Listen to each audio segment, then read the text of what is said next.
Thank you for tuning in to Business and Beyond. Today's guest is someone who's redefining what it means to make time timeless. Tyler Worden is the founder and creative force behind Worden Watch, a Guelph-based watch company blending precision craftsmanship with bold artistic design. In this episode, we're talking about where that story began, the artistry and philosophy behind Tyler's unique designs, and where he sees Worden Watch headed in the future. So, whether you're a watch enthusiast, an aspiring entrepreneur, or just someone who loves hearing how passion turns into a thriving business, you're in for a good one. Let's jump in. Hello, and thank you for tuning into Business and Beyond. My name is Brian Braga, and I am your host. And today we are joined by Tyler Worden, founder and owner of Worden Watches, a unique watch brand that is making waves in the Guelph community. Tyler, how are you doing today? I'm doing great. Thanks for asking. How are you? I am great. Thank you. I am lucky to have bumped into Tyler at my Frisbee team. He is on my Frisbee team now. And if any of my frequent listeners remember, I had Hunter as well as Silas from my Frisbee team also on here. So if you feel like playing some Frisbee or going on a podcast, I am a double whammy man to hit. So Tyler, for Worden Watches, take us back to the beginning. What really sparked your love for starting a watch company and watches as a whole? For sure. I guess it started when I was in school at university, Carleton University, for industrial design, which is product design. Anything that is like mass manufactured, like your headphones that you're wearing or like the chair that we're sitting on. It's like those things are designed by an industrial designer or a team of industrial designers. And so while I was in that course, like at about third year, fourth year, I realized that I didn't want to be designing products for other people. I wanted to design products for myself. And I wanted to allow my creativity to be channeled through this this medium of products. Think like Jonathan Ives of Apple. He's the industrial designer who did the iPod, the iPhone, a bunch of different MacBooks. Anyways, so after graduating, I graduated into the pandemic, got a remote job, not in my field, paid the bills, but it wasn't for me. I didn't like it. It just felt stifling. So I thought, what do I want to do? How can I use the skills that I learned at university and apply those in a creative way? So then I decided I'm going to start designing my own watch just for fun, just to do something that was different, give me some hope for the future. And so I did that in tandem, working remote during the day, doing a little bit of work at night on the watch. And my goal was, can I make a watch for myself? That was the original goal.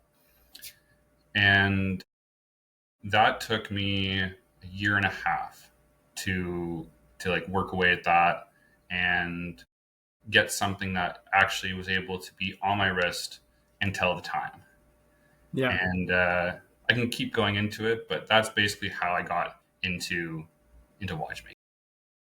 That's fair. How do you go about just making a watch for yourself? Are there online tutorials, or did you really just manufacture it from what you thought made the most sense at the time? That's a really good question. So I went crazy online, watching a ton of watch reviews, looking at every single watch that was under the sun, basically. It was kind of funny, it worked in tandem with me graduating. And my parents told me, we'll buy you a watch for your graduation gift. And so that's kind of where I was hunting for the perfect watch. But Brian, here's what happened is I couldn't find it. Every watch that I saw, I was it's not close enough. It's not what I want, or it's too expensive. That was the situation. And so I took that and I was you know what? That's when I was maybe I can make my own watch. And so basically how I got into how you go about making a watch is like you understand what you want out of it. And then I applied my skills from design school, which is like 3D modeling on the computer, where like you see like the 3D thing like Mm. in space. Yeah. And then what you do from there is you can take that and you can send it to like a 3D, like to a 3D printer. And then you get the little 3D printed model of it, and you can put some straps on it. And then maybe you can like go and put some other parts on it. That's what I did. Was I went over to like watchmaker websites, where like watchmakers can buy individual parts, the crown, the crystal, the hands for the dial, even the movements Mm. themselves. And so I like designed it using all these different parts that I'd found online, got them all together, did the first initial assembly. I think my first one was, it was made of plastic, the case, and it worked. It was pretty incredible that it worked. The dial was paper. I just put Nice. paper, yeah, onto the back of like back of something. But I was able to get the concept down, like what I wanted it to look like. And then from there, I was like, okay, you learn a lot, right? For example, the plastic was not, it was not good enough for um, the tolerances. For example, I needed the circle opening where the crystal would go. Yeah, I needed it to be accurate to 100th of a millimeter, and the plastic just wasn't good enough. And so then I tried using 3D printed aluminum, which is pretty interesting. And I thought maybe a metal would be able to get it more accurate. I didn't And even what know you could happened? do that. Yeah, it's actually pretty cool. And then that wasn't accurate enough either. And so I'm like, all right, I guess I need to bite the bullet and invest in a stainless steel prototype, like the same stainless steel 316L that like I'm currently using on my production watches, and Mm. what people are using, like other brands are using in the industry, like industry standard. And back then it was like this isn't much of a um, like at this point it's just a hobby. I'm just trying to make a watch for myself. So like dropping like $400 on like a one-off custom CNC case, it's like you better be right, and Yeah. all your dimensions better be good, because uh, chances are you're going to screw up. And I eventually bit the bullet, bought the case. It arrived. I assembled it, and to my like pleasant surprise, it worked. And that gave me a ton of hope and confidence to move forward with my brand. Mm. Do you keep your prototype around? Like, do you still have it to this day? Yeah, I have all my prototypes. I just, yeah. Why? Nice. Stays there to remind you. I was curious if I don't know. It's almost like when you frame your first dollar, if it's just something that like you keep around you to help motivate you and keep you going, right? For sure. Yeah, I want to make a nice display case full of them and show where I came from and where I'm at now. Nice. Well, how would you describe the design language or the aesthetic behind Worden watches? Yeah. So when I was looking, like to bring it back to when I was looking for a watch, um, I realized that all these watches that were out there, um, there's so many vintage inspired or divers watches. Vintage inspired being like 70s looking watches, and divers watches being like the big chunky ones with the like Yeah. rotating bezel. And I'm like, I'm not a diver. I'm not, and I'm also not from the 70s. Like I was born in the 90s. And so those vintage inspired watches did not resonate with me. And so the what I wanted to create out of this watch is something that was like modern and of the time, like our current time. Um, with like a design language that was so strong that if you knew what a Warden watch was, like you'd seen it before, I wanted the design language to be so strong that on the other side of the room, if you caught this shimmer in the light, you'd be able to tell what it is, that it's a Warden watch. And so I'll just show you like from here, you can see that there's like that square face on the front there with a circle in the middle. So the square with the circle, that is the Warden watch design language. It's what you Mm. can spot from like from again 20 feet away. Yeah, you definitely nailed that too, because your watch brand as a whole, I haven't seen anything else like it on the market. Like you have completely captured what I would say Apple has done with the square iWatch face, or like the size of their iPhone. Like it's very unique. It's very true to your brand, where you won't be mistaken for any sort of brand. Like it's a very good way to make yourself known in the watch community.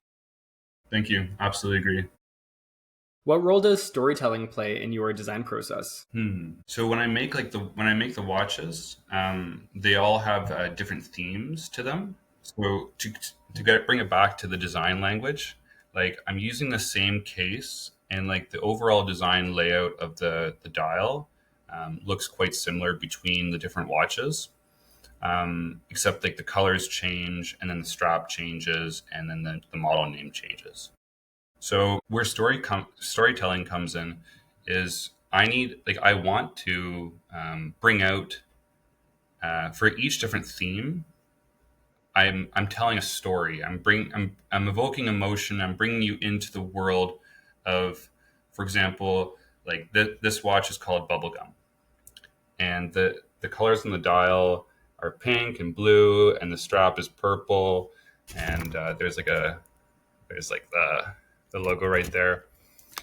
And so, how that theme came about was during my like during the springtime, I would take walks at night just to kind of unwind, think, and I noticed that on my walks there was all this graffiti along near the downtown, and I just saw this color combination keep popping out at me, and it was pink, blue, and purple.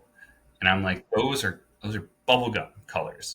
Yeah, And so on my walk, I would just sometimes I would think about that color combination and what that meant to me.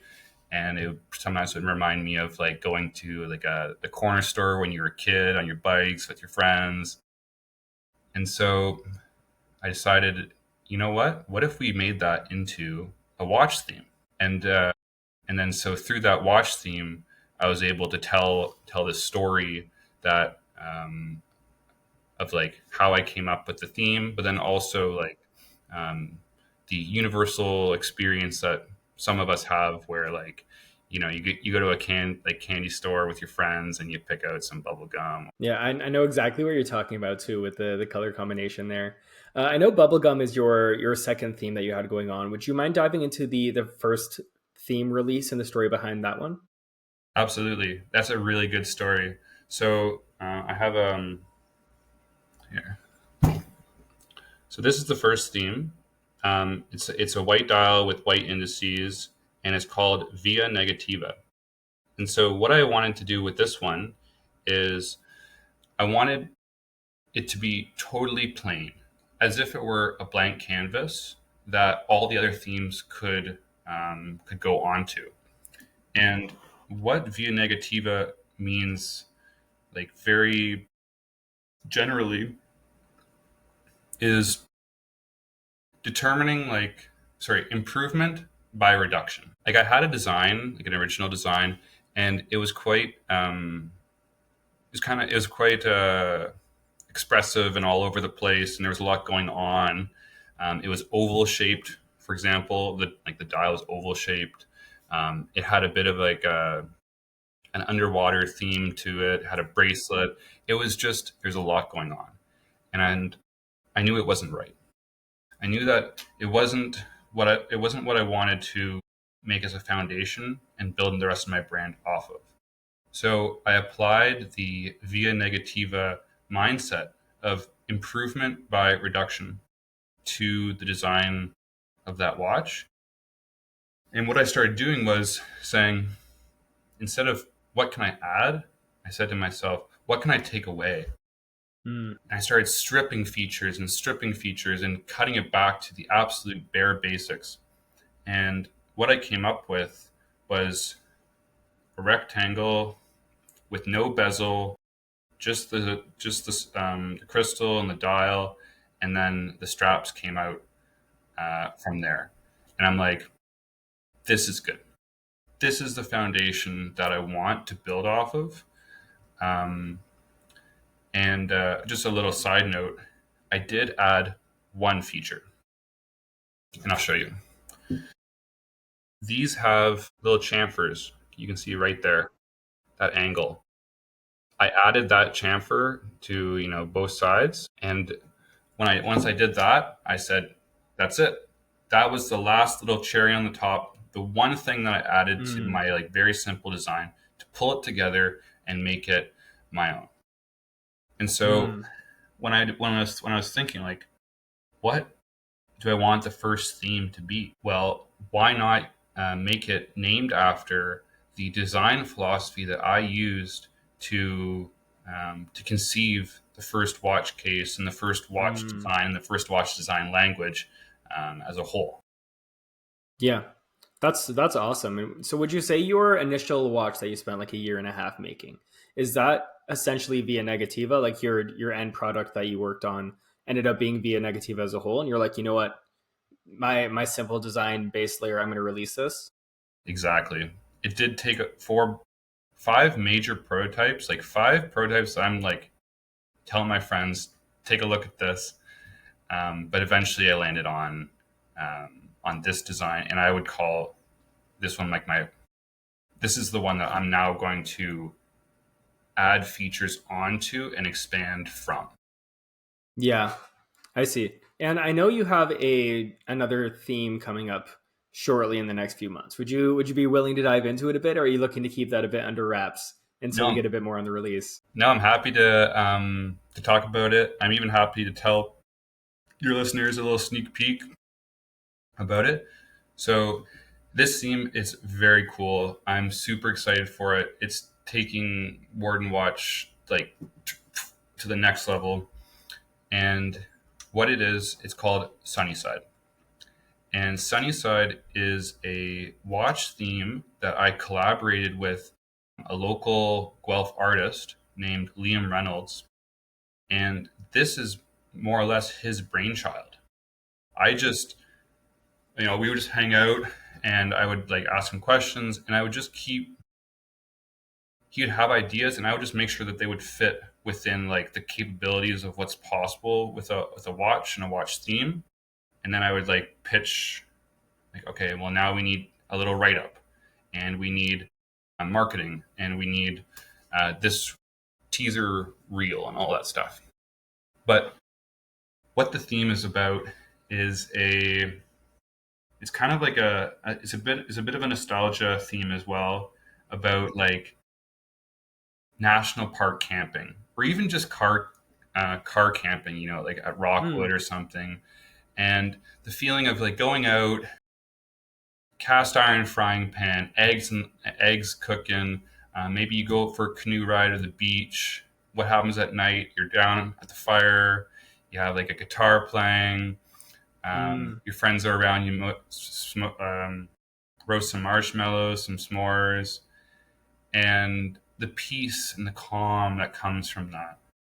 And that's what we wanted to capture in this theme.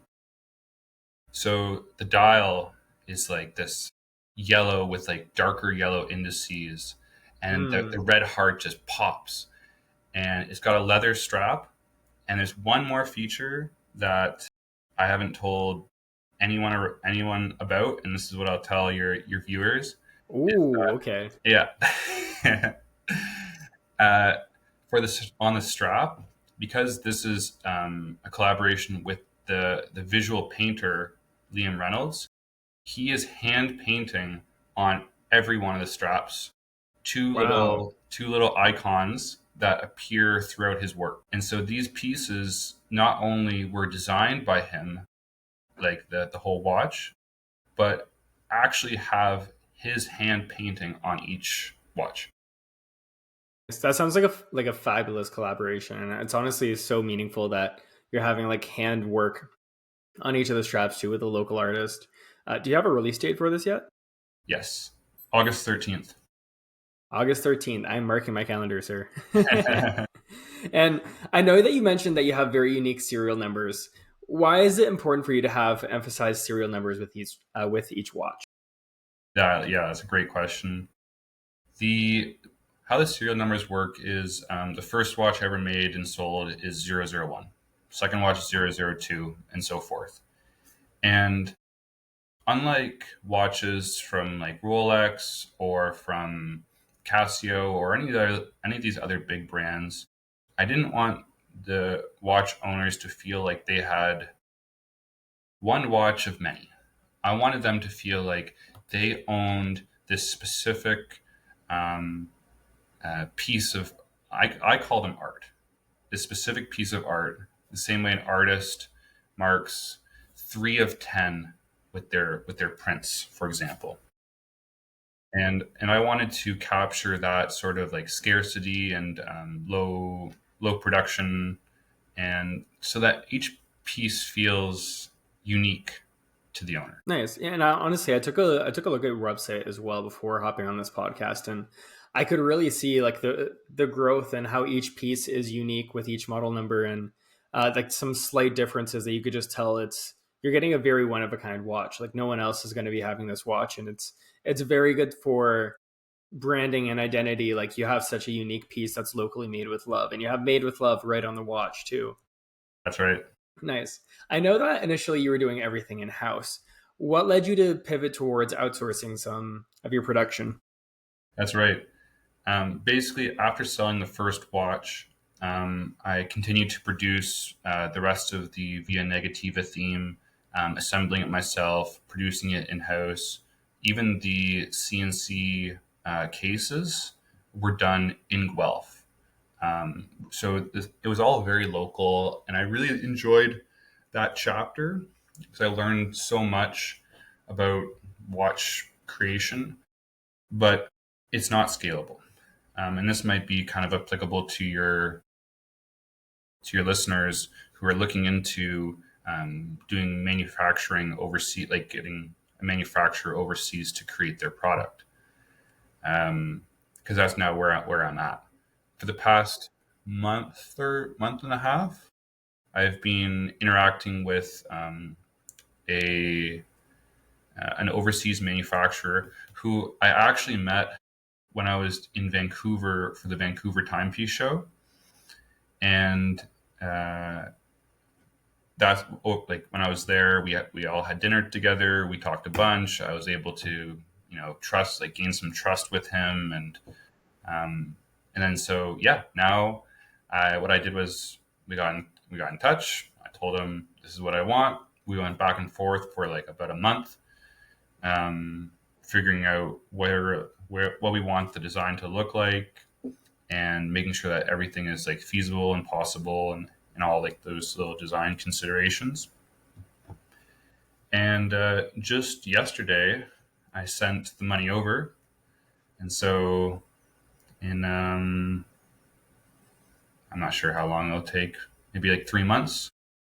I'll have a shipment of watch heads, which is like this, fully assembled, Yeah. sent over to me. And what that does is like it will take the manual labor of like assembling watches off my plate, so I can focus more on design, marketing, networking, and growing the business. Yeah, and that's a really great way to make it scalable too, because if you're in the back working on your watch every single day, you're not going to be able to get out there and sell those watches. You'll just be stuck manufacturing, right? That's right. So in terms of making it scalable over the next 5 years, where do you see Worden Watch going? Are you going to be staying niche, or do you plan to scale on a bigger way? I know having each watch be unique, it's definitely taking some time with production, right? hmm That's right. Yeah. 5 years is like pretty far out. But I can definitely speak to like the next like 2 years, 2, 3 years. What I want out of Worden Watch is I want to retain it as a company of one. So that way, I'm not becoming like a manager of people. I just I want to run this more like how an artist runs their business, and sells their art.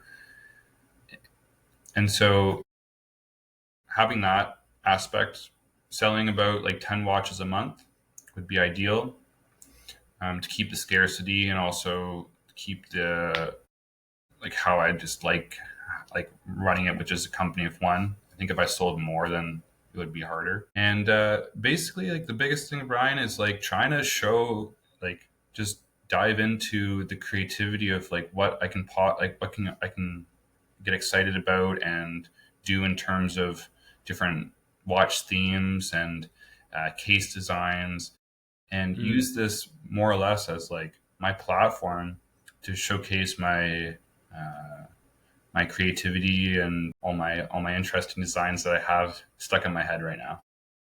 Nice. Yeah. And have you always been in this entrepreneurial, or is this something that came up after you got your 9 to 5 job and you're like, hey, this isn't for me? Yeah, I have like had like a few little entrepreneurial um, stints. Like I had an app on the App Store that didn't work out. Me and my friend, we That's a started. good piece of lore. Nice. Yeah, I just dropped that. Casual. Anyways, carry on. It's actually a cool idea, and any one of your listeners actually can actually take it because I want someone to do it. It's Nice. called I called it What's On, and basically it's an app that tells you like what's going on event wise in your city on any given day. And so like let's say you have Friday off and you want to like figure out what to do, you like hop on the app and then you're like, okay, downtown there's like, oh yeah, it's map based, so like little icons above the different venues. And you get to see what's on. But then I Nice. That actually that sounds so useful. I have so many times where I'm sitting in my room and I'm like, events to go to today on Google, and it's not showing half of what's actually going on. exactly. So I'm sad that didn't work out. Someone who's listening, please, please make that. Please do. Yes. It can Yeah. be as easy. Anyways, carry on. Yeah. And then there was like another app that I like worked on with my friend, but that didn't even get past like the website phase. Um, but what really got me into being entrepreneurial is like realizing that I can work as hard as I want at my job, and I'm still going to get paid the same amount at the end of the day. Or I can work as little as I can without getting fired, and I'm still going to get paid the same amount.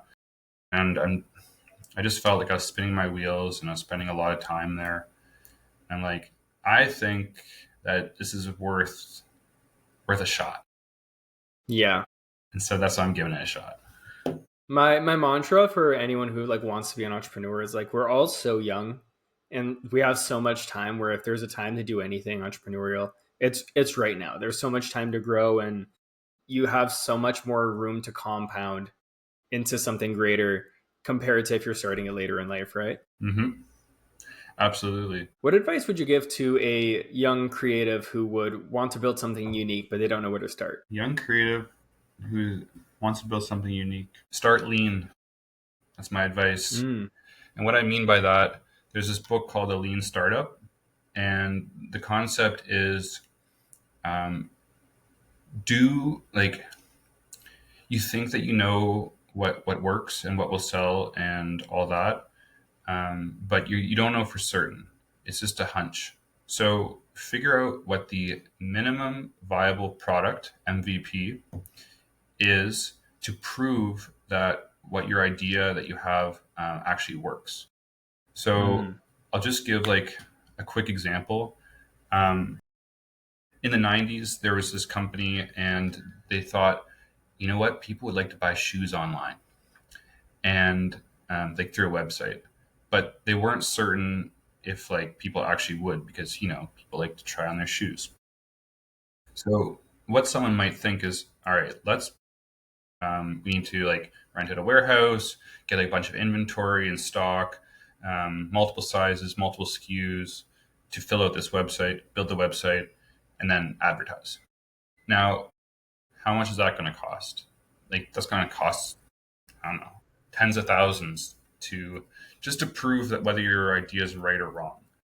But what they did instead was they applied the lean startup strategy, and they just wanted to prove that their idea worked. So they made a website, and then they filled it up with a bunch of different shoes and different sizes that were in other stores locally. And what they would do is they would, when a sale came in, they would run to the local brick and mortar store, buy that shoe in that size, and then ship that shoe to the customer. And once they like realized, all right, customers are buying the shoes, they're not sending them back, everyone's happy, it's all working out, that's when they doubled down, because at that point they'd proven that their idea worked. Yeah. So just to bring it back to me, is I spent the first year just making a watch, and it took me ages, but I didn't spend all that much money to do it, relatively speaking. And then once I had one on my wrist, I was able to prove that, okay, other people do like it. And then so I made a second, and then someone bought it. So I'm like, all right, well, someone's spending real money. That's a good sign. And then I ordered 3 watch cases at once. And then I sold those 3. And then I ordered like 5 or 6. And so I kept like slowly building up. And so if you're a creative who wants to sell your work, like if you just want to make cool stuff, like go for it. Like don't worry about what other people think. But if you want to sell and make profit, or try different things out and like make this like your living, which is what I'm trying to do, I would say start lean, fail fast, fail often, but then eventually you'll figure out something. Nice. Yeah, that's great advice. And what was the title of that book that you mentioned? Yeah, it's called The Lean Startup. Lean Startup. Sweet.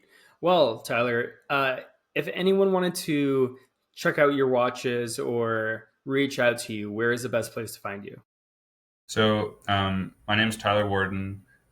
You can find me on Instagram. The handle's Worden.watch, Worden with an O.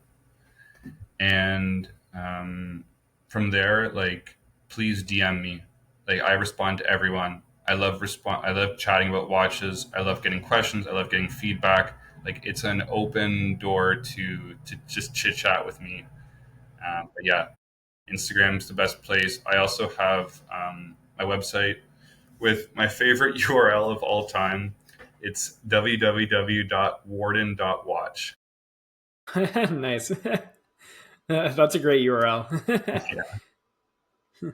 Sweet. Well, thank you so much, Tyler, for coming on my podcast today. For those who are still listening, thank you for listening to this podcast. If you enjoyed it, please leave a 5-star rating and a review, and we will catch you on the next episode. Take care. Thank you, Brian.